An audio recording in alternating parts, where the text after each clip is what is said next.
जय जिनेन। मैं जैनी धार्मिक पाठशाला में आप सभी का स्वागत करती हूँ। आज हम जानेंगे एक छोटी सी कहानी, छोटी सी बात की कहानी। बात कोई भी हो, छोटी हो या बड़ी हो, छोटी नहीं होती, किंतु बात के साथ छिपा हुआ भाव ही बड़ा होता है। छोटी सी बात भी कभी कभी जीवन में बड़ी बात बन जाती है और जीवन की दिशा ही बदल देती है। आज हम जानेंगे सूर सुंदरी और अमर कुमार की रोचक कहानी। तो चलिए शुरू करते हैं। चंपापुरी के राजा रिपुदमर्दन और रानी रति सुंदरी की एकलौती पुत्री सुर सुंदरी। वह बड़ी सुंदर और बुद्धिमान थी। उसे कौड़ियों से खेलने का बहुत शौक था। एक दिन वह बैठी कौड़ियाँ खेल रही थी। उसे देखकर रानी ने कहा, महाराज, बिटिया 7 वर्ष की हो गई है, अब इसे विद्या अध्ययन करना चाहिए। तब महाराज ने कहा, हाँ, मैंने भी यही सोचा है। इसे प्रसिद्ध कलाचार्य ज्ञानसेन के गुरुकुल में भेजना उचित रहेगा। सूर सुंदरी कलाचार्य ज्ञानसेन के गुरुकुल में पढ़ने जाने लगी। इसी गुरुकुल में नगर सेठ का एक पुत्र अमर कुमार भी पढ़ता था। अमर इस गुरुकुल का सर्वश्रेष्ठ छात्र था। दिखने में सुंदर, हंसमुख, पढ़ने में तेज बुद्धि वाला। सभी छात्र अमर को अपना नेता मानते थे। गुरुजी ने कहा, बेटा अमर, इस परीक्षा में भी तुम सर्वप्रथम आए हो। फिर उसके दोस्त कहने लगे, अमर को एक बार पढ़ते ही सब पाठ याद हो जाते हैं। काश अमर जैसी तीव्र बुद्धि हमारे भी होती। एक दिन गुरुकुल में भोजन अवकाश हुआ। छात्र भोजन करके खेल रहे थे। राजकुमारी एक वृक्ष की छाया में सोई थी। उसे देखकर छात्र हंसने लगे। देखो, अमर ने कहा, देखो, यह राजकुमारी तो ऐसे खर्राटे भर रही है जैसे रात भर जागरण किया हो। उसके दोस्त कहने लगे, अरे अमर, इसकी ओढ़नी के पल्लू में तो यह क्या बांध रखा है, देखो जरा। फिर अमर ने पल्लू की गांठ खोली तो उसमें 7 कौड़ियाँ निकली। अमर हंसा और बोला, वाह, राजा की बेटी और पल्ले बंधी कौड़ियाँ। अमर ने कहा, मैं तुम्हें आज एक तमाशा दिखाता हूँ, जाओ इन कौड़ियों की मिठाई ले आओ। 2 छात्र जल्दी से मिठाई खरीद कर ले आए। अमर ने सभी को प्रसाद बांटा। तब तक राजकुमारी भी जग गई। अमर ने उसे भी प्रसाद दिया। अमर ने कहा, लो, मीठा मुंह कर लो राजकुमारी। अमर ने राजकुमारी की हथेली में 2-4 बूंदी रखी तो वह मुंह बिगाड़ कर बोली, वाह, इतना सा प्रसाद किस दानी ने बांटा है यह? हमारी तो सबसे बड़ी दानी तुम ही हो। अमर ने कहा, तुम्हारी तरफ से ही बट रहा है। सुरसुंदरी ने कहा, झूठे कहीं के, मैं क्यों बांटती हूँ प्रसाद, और इतना सा? अमर ने कहा, हम झूठ नहीं बोलते, जरा अपना पल्लू तो देखो। सुरसुंदरी ने पल्लू देखा और देखते ही बोली, है, मेरी 7 कौड़ियाँ कहाँ गई, किसने चुराई? अमर ने कहा, हमने झूठ तो नहीं बोला था। और उसके दोस्त हंसने लग गए, मजाक उड़ाने लग गए। राजकुमारी तैश में आ गई और बोली, अमर, ये क्या बदतमीजी है, बड़ा चोर है तू। मैं सोई थी और तुमने मेरी कौड़ियाँ चुरा ली। धन्ना सेठ का बेटा होकर चोरी करते हो, शर्म नहीं आती तुम्हें? राजकुमारी की तीखी बात सुनकर अमर को भी गुस्सा आ गया। वह बोला, राजकुमारी, जरा जबान संभाल कर बोलो, 7 कौड़ियाँ क्या थी, जैसे कोई अमूल्य हीरे थे।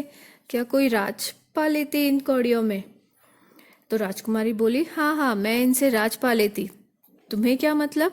एक तो चोरी, ऊपर से सीना जोरी। तभी ज्ञानसेन कालाचार्य वहां आ गए और बोले, क्या बात है बच्चों, किस बात का झगड़ा हो रहा है? फिर सुरसुंदरी बोली, देखिए ना आचार्य जी, यह अमर पक्का चोर है, मेरी 7 कौड़ियाँ चुरा ली इसने, और ऊपर से मजाक भी कर रहा है। आचार्य ने अमर की तरफ देखा। अमर ने पूरी घटना बताकर कहा, गुरुदेव, हमने तो यह खेल खेल में ही किया था। राजकुमारी ने व्यर्थ ही छोटी सी बात का बतंगड़ बना दिया। फिर कालाचार्य बोले, नहीं अमर, हंसी में भी किसी की चोरी करना गलत बात है। फिर राजकुमारी की तरफ देखकर कालाचार्य बोले, राजकुमारी, आपको भी इतना क्रोध नहीं करना चाहिए। क्रोध में बोले गए कठोर शब्द दिलों को तीर चुभा देते हैं। आचार्य की बात सुनकर राजकुमारी मुंह फुलाकर बैठ गई। फिर अमर अपनी कक्षा में आकर बैठ गया। वह दुखी मन से विचारने लगा, आज मैंने बहुत ही बड़ी भूल की जो राजकुमारी के साथ ऐसा ओछा मजाक किया। लेकिन राजकुमारी भी कितनी अहंकारी और गुस्सेबाज है। मुझे चोर कहा, क्या मैं चोर हूँ? मौका आने पर मैं बता दूंगा। बात आई गई हो गई। कुछ देर बाद सभी अपने कक्ष में पढ़ने चले गए।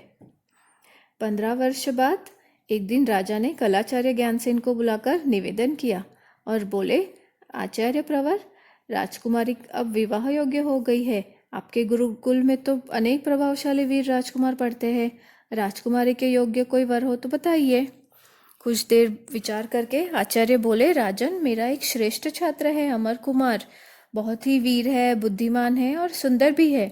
शस्त्र शास्त्र दोनों विद्याओं में वह किसी क्षत्रिय से कम नहीं, लेकिन वह एक वणिक पुत्र है। राजकुमारी के लिए क्या वह उपयुक्त रहेगा? फिर राजा ने कहा, वणिक पुत्र है तो क्या हुआ? अगर वह योग्य है तो हमें पसंद है, हम उसकी परीक्षा लेंगे। अगर वह उत्तीर्ण हुआ तो राजकुमारी का विवाह उससे करा देंगे। अमर कुमार की परीक्षा लेने के लिए राजा ने एक प्रश्न योगिता आयोजित की। कई अन्य राजकुमारों को भी आमंत्रित किया गया। परीक्षा प्रारंभ हुई। राजकुमारी ने 4 प्रश्न किए। वह कुछ इस प्रकार थे। बिना पाल का सरोवर क्या है? बिना डाल का तरुवर क्या है? बिना पंख का पक्षी कौन है? और बिना काल की मृत्यु कौन? यह प्रश्न सुनकर सभी एक दूसरे की बगले झांकने लगे।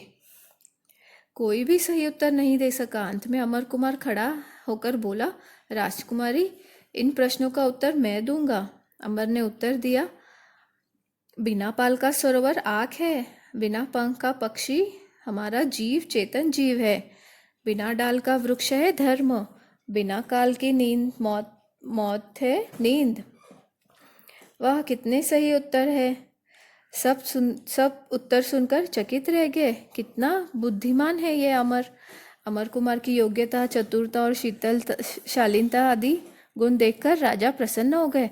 उन्होंने घोषणा की, आज की प्रतियोगिता के विजेता अमर कुमार को विजय उपहार में राजकुमारी सुरसुंदरी का हस्तमिलाप देना चाहता हूँ। सभी ने हर्ष हर्ष कहकर प्रसन्नता प्रकट की।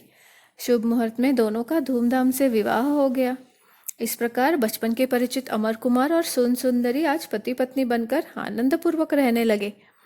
एक दिन अमर कुमार ने पिता से कहा, पिताश्री, हर बार जहाजों में माल लेकर आप परदेश जाते हो, इस बार मुझे जाने दीजिए। फिर अमर के पिताश्री ने कहा, पुत्र, अभी तेरा विवाह हुआ है, तू घर पर ही आनंद कर। विदेश यात्रा में बड़े कष्ट और संकटों को सामना करना पड़ता है। फिर तेरी कच्ची उम्र है। परंतु अमर कुमार के अत्यधिक आग्रह करने पर सेठ ने उसे जाने की आज्ञा दे दी। अमर कुमार की यात्रा की तैयारी में लग गया।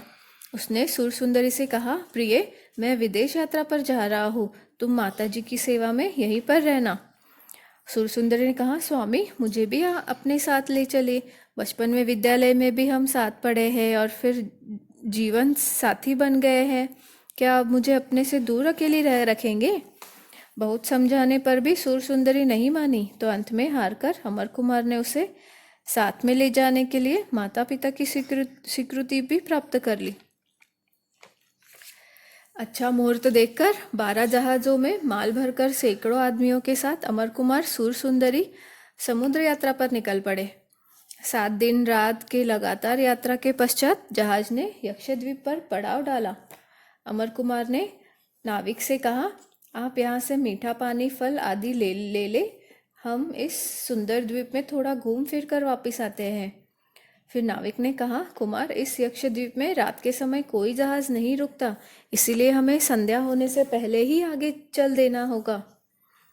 अमर कुमार और सुरसुंदरी शाम से पहले वापस आने का आश्वासन देकर घूमने निकल पड़े। वन की शोभा देखते, पेड़ों से फल खाते हुए दोनों बहुत दूर निकल गए थे। एक नदी का किनारा देखकर सुरसुंदरी बोली, प्रिय, अब घूमते हुए थक गए, थोड़ी देर यहाँ विश्राम करेंगे। अमर कुमार ने कहा, ठीक है प्रिय, तुम कुछ देर विश्राम कर लो, मैं नदी में स्नान कर लेता हूँ। सुरसुंदरी का एक वस्त्र बिछाकर लेट गई। लेटते ही उसे नींद आ गई। अमर नदी के स्नान करके वापस आया और सुरसुंदरी के पास बैठकर विश्राम करने लगा। सुरसुंदरी को निहारते निहारते उसे बचपन का गुरुकुल की बातें याद आने लग गई। एक दिन यह ऐसे ही सोई थी, मैंने इसकी 7 कौड़ियाँ निकाली थी। राजकुमारी के शब्द बार बार उसके कान में गूंजने लगे। अमर तुम चोर हो, चोर हो, चोर हो। अमर को लगा जैसे पास के पहाड़ों और वृक्षों में यही ध्वनि गूंज रही है। पुरानी यादों के प्रेत प्रेत अमर के दिमाग में घूमने लगे। उसने विचार किया, आज मौका आया है, मैं उस बात का बदला ले लूं। इस सुनसान वन में इसे अकेले ही छोड़कर दूर चला जाता हूँ और देखता हूँ यह कैसे 7 कौड़ियों में राज लेती है। इसका घमंड चूर चूर करने का अवसर आया है। दुर्भावनों से ग्रस्त अमर का मन भीतर से एकदम कठोर हो गया। उसने सुरसुंदरी के पास 7 कौड़ियां रख दी और उठकर एक पत्थर शिला पर कुछ लिखा और रोज भरी नजरों से सुरसुंदरी को देखा और मैं जाता हूँ कहकर चला गया। वह भागता हुआ सीधा तट पर आ गया और नाविक से बोला, जल्दी चलो, एक दुष्ट यक्ष मेरी पत्नी को खा गया है, अब मेरे पीछे दौड़कर आ रहा है। लंगर खोलो और तुरंत चलो। नाविकों ने तुरंत लंगर उठा लिया और नाविक समुद्र में दौड़ाने लगा। इधर थोड़ी देर बाद सुरसुंदरी की आंखें खुली तो खुद को अकेली देखकर पुकारा, अमर अमर कहाँ चले गए? मुझे अकेली को डर लग रहा है यहाँ, तुरंत आ जाओ। लेकिन कोई उत्तर नहीं मिला। वह आंखें फाड़कर इधर उधर देखने लगी कि सामने शिला पर उसकी नजर पड़ी। वह शिला के पास आकर पढ़ने लगी। उस पर लिखा हुआ था, सुरसुंदरी, याद है तुमने बचपन में मुझे 7 कौड़ियां चुराने पर चोर और बेईमान कहा था? मैं 7 कौड़ियां में राज ले लेती, ऐसा कहा था। अब 7 कौड़ियां तुम्हारे सामने रखी है। यदि तुम में हिम्मत और बुद्धि है तो अपनी बात सच करके दिखाना। मैं तुम्हें छोड़कर जा रहा हूँ, 12 वर्ष बाद मिलूंगा। तब तक अपनी बात पूरी करने का मौका देता हूँ, तुम्हारा अमर। शिला पर पढ़कर सुरसुंदरी क्रोध में बड़बड़ाने लगी। अच्छा, यह बात है, बदला लेने के लिए मुझे अकेली छोड़कर चला गया। अमर ने बचपन में चोरी की थी, आज धोखा दे दिया। आखिर अपनी औकात दिखा गया ना। फिर सुरसुंदरी ने 7 कौड़ियां अपने पल्लू के चोर में बांध ली और क्रोध में इधर उधर पत्थर उठाकर फेंकने लगी। कुछ देर बाद उसका क्रोध शांत हुआ। उसने देखा सूरज पश्चिम की ओर ढल रहा है। संध्या होने वाली थी। जंगल साय साय कर रहा था। ऐसे जंगल में खुद को अकेली और असहाय देखकर वो घबरा गई और कहने लगी, अब कहाँ जाऊँ? रात्रि हो रही है। इस घने जंगल में चोर, डाकू, लुटेरे, राक्षस, सिंह, कितने दुष्ट जीव होंगे। मुझे कौन जीवित छोड़ेगा? भय से डरती थरथराती वह उठकर एक पहाड़ की गुफा के पास आकर बैठ गई और नवकार मंत्र जपने लगी। रात का अंधेरा गहराते ही गुफा से एक विशाल का यक्ष प्रकट हुआ। सुरसुंदरी को अकेली बैठा देख पूछा, कौन हो तुम? यहाँ अकेली यक्ष द्वीप पर क्या कर रही हो? आवाज सुनकर सुरसुंदरी ने आंखें खोली, जैसे मौत ही सामने खड़ी हो। वह डर गई और फिर साहस बटोरकर बोली, हे देव, मैं एक असहायक नारी हूँ। आपके आश्रय में अपना जीवन बिताना चाहती हूँ। सुरसुंदरी की मधुर और विनम्र वाणी सुनकर यक्ष प्रसन्न हो गया और बोला, देवी, तुम यहाँ निर्भय होकर रहो, तुम्हें यहाँ कोई कष्ट नहीं होगा। यक्ष की आज्ञा पाकर सुरसुंदरी अकेली द्वीप पर रहने लगी।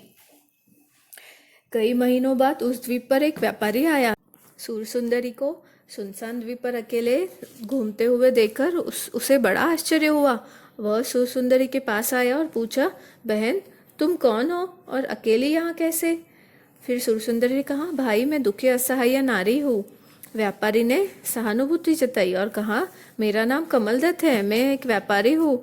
तुम इस जनशून्य प्रदेश में अकेली कैसे रहोगी? मेरे साथ चलो, तुम्हें अपनी धर्म बहन मानता हूँ मैं।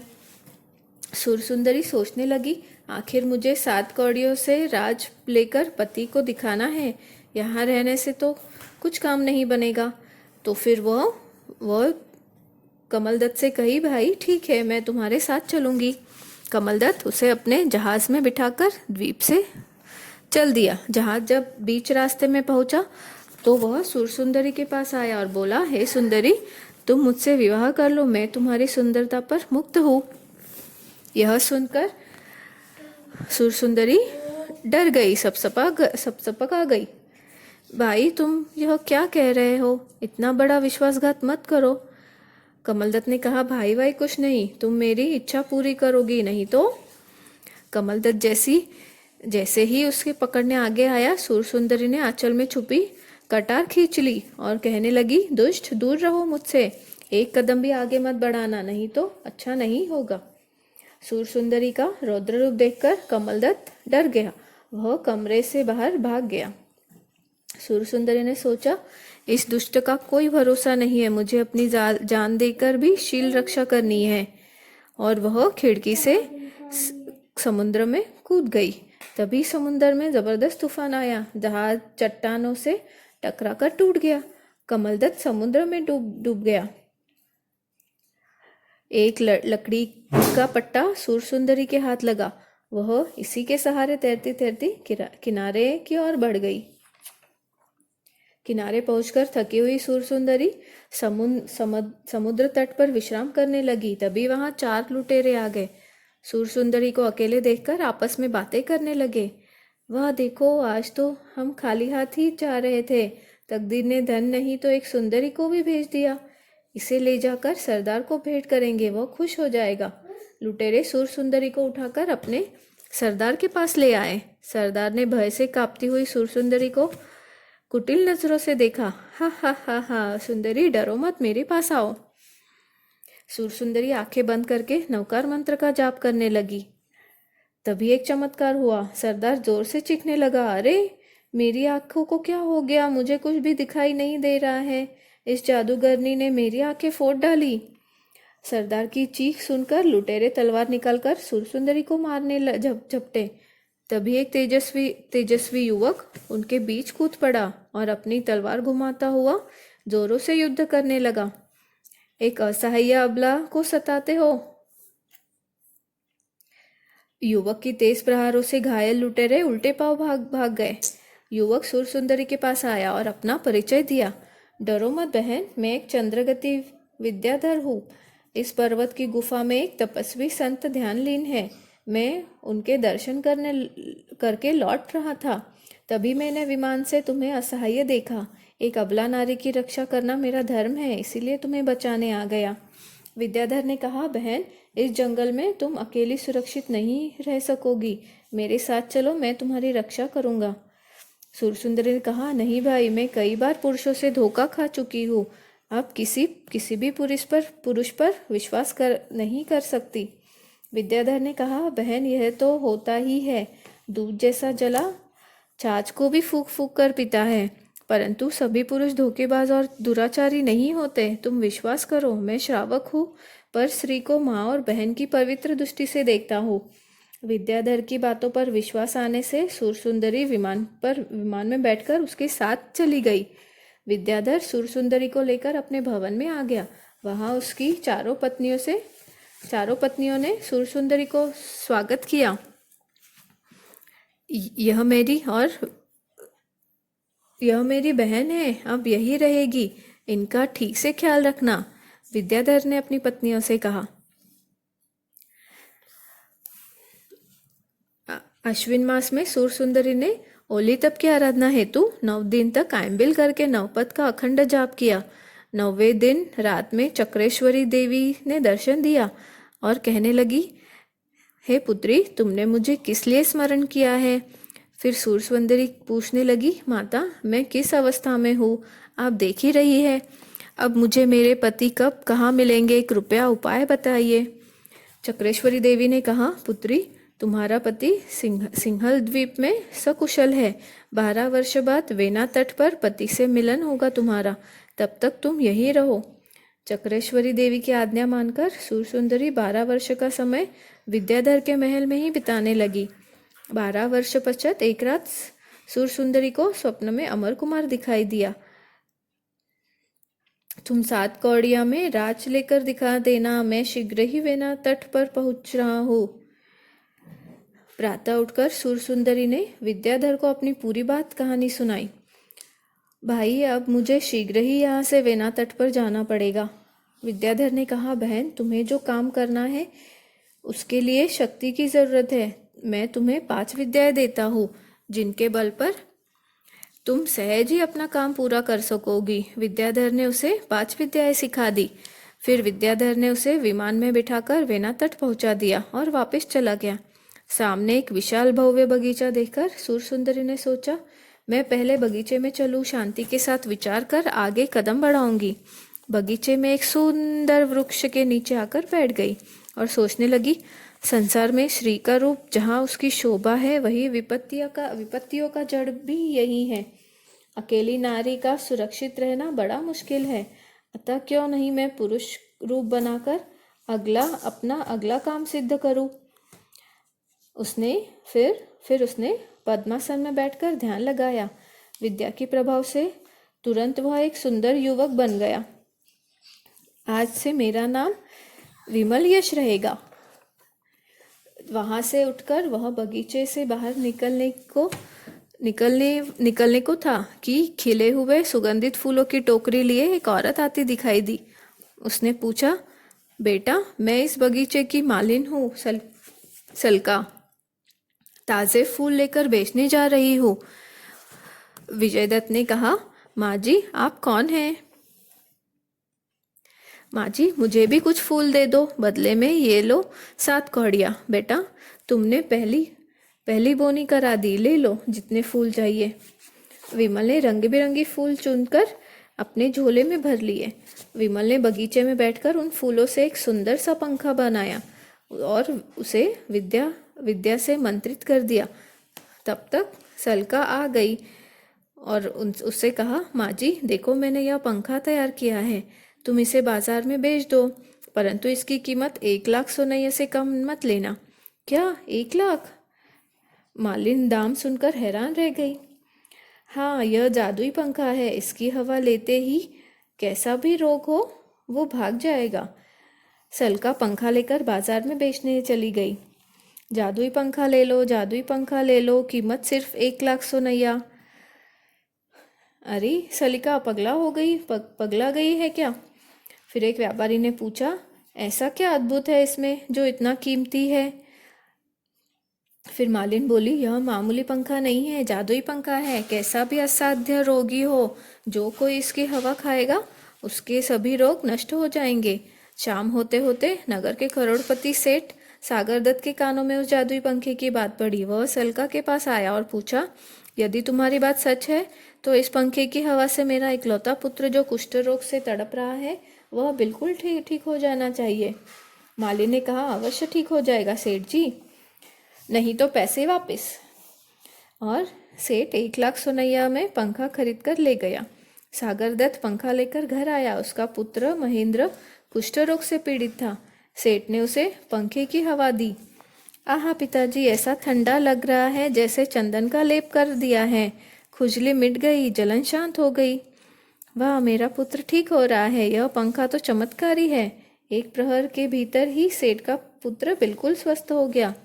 फिर सेठ की व्यापारिक बुद्धि चलने लगी और सोचने लगा, हमारे राजा को भी यही असाध्य कुष्ठ रोग है, क्यों ना मैं इस पंखे की हवा से राजा को भी ठीक कर दूं, फिर तो राज में मेरा मान सम्मान कितना बढ़ जाएगा।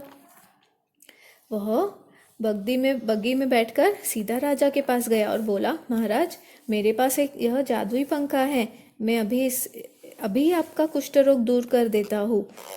राजा ने कहा, वाह सेठ, अगर ऐसा हुआ तो हम तुम्हें हीरे मोतियों से तोल देंगे। सेठ ने पंखे की हवा राजा को झली, परंतु कुछ भी आराम नहीं पड़ा। काफी देर हवा लेने के पश्चात भी आराम नहीं पड़ा तो राजा झुंझुला कर बोला, इस दुष्ट को ले जाओ, जेल में बंद कर दो। यह हमारा मजाक उड़ा रहा है। कहीं पंखे की हवा से रोग ठीक होता है?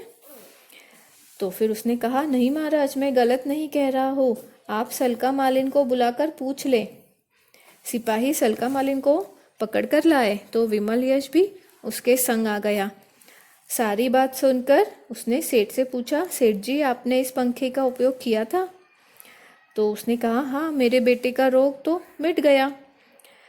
तो फिर विमल यश बोला, मंत्रित वस्तु एक बार उपयोग में लेने पर प्रभावहीन हो जाती है। उसने पंखे को दोबारा अभिमंत्रित करके राजा के हाथ में दिया। इसी कारण से पंखे की हवा से महाराज पर कोई प्रभाव नहीं पड़ा।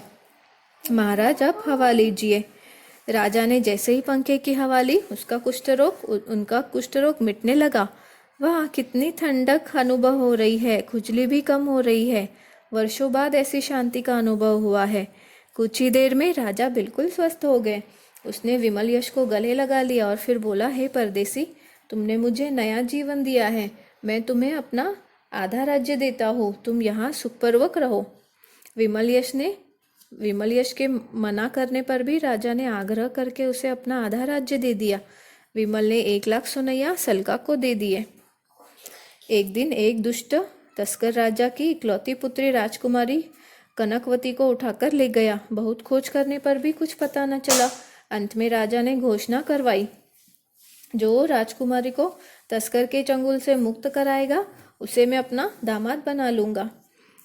विमल यश को पता चला तो वह अपने विद्या बल से तस्कर का पता लगाकर राजकुमारी को मुक्त करा लाया।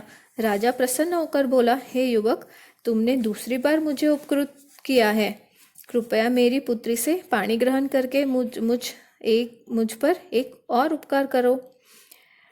विमल यश ने कहा, महाराज, मैं पहले राजकुमारी से एकांत में बात करूंगा, तभी विवाह की स्वीकृति दूंगा। एकांत में विमल ने राजकुमारी से कहा, मेरी एक प्रतिज्ञा है। मेरा मित्र परदेश गया है, जब तक वह लौटकर नहीं आएगा मैं अखंड शील व्रत का पालन करूंगा। मित्र से मिलने के बाद ही मैं तुम्हारा स्पर्श कर सकूंगा। तुम्हें मेरी यह शर्त स्वीकार हो तो सोच लो। राजकुमारी तो विमल यश के बल, चतुरता और रूप पर पहले ही मुग्ध थी। उसने स्वीकृति दे दी। धूमधाम से विमल यश का कनकवती के साथ विवाह हो गया, परंतु शर्त के अनुसार दोनों ही 2 अलग अलग कक्षों में शयन करने लगे। एक दिन समुद्र के तट रक्षकों ने आकर विमल यश को सूचना दी, सिंहल द्वीप से एक व्यापारी आज प्रातः 12 जहाज लेकर आया है। अच्छा, क्या नाम है उसका? अपना नाम अमर कुमार बताता है वह। ठीक है, उस पर नजर रखो, हम आ रहे हैं, विमल यश ने कहा। विमल घोड़े पर बैठकर स्वयं तट पर आया। अमर कुमार जहाजों से माल उतरवा रहा था। राज दामाद को देखकर उसने प्रणाम किया। विमल ने पूछा, कौन हो तुम, कहाँ से आए हो? तब पूछा, महाराज, मैं चंपापुर निवासी अमर कुमार हूँ। व्यापार के लिए सिंहल द्वीप गया।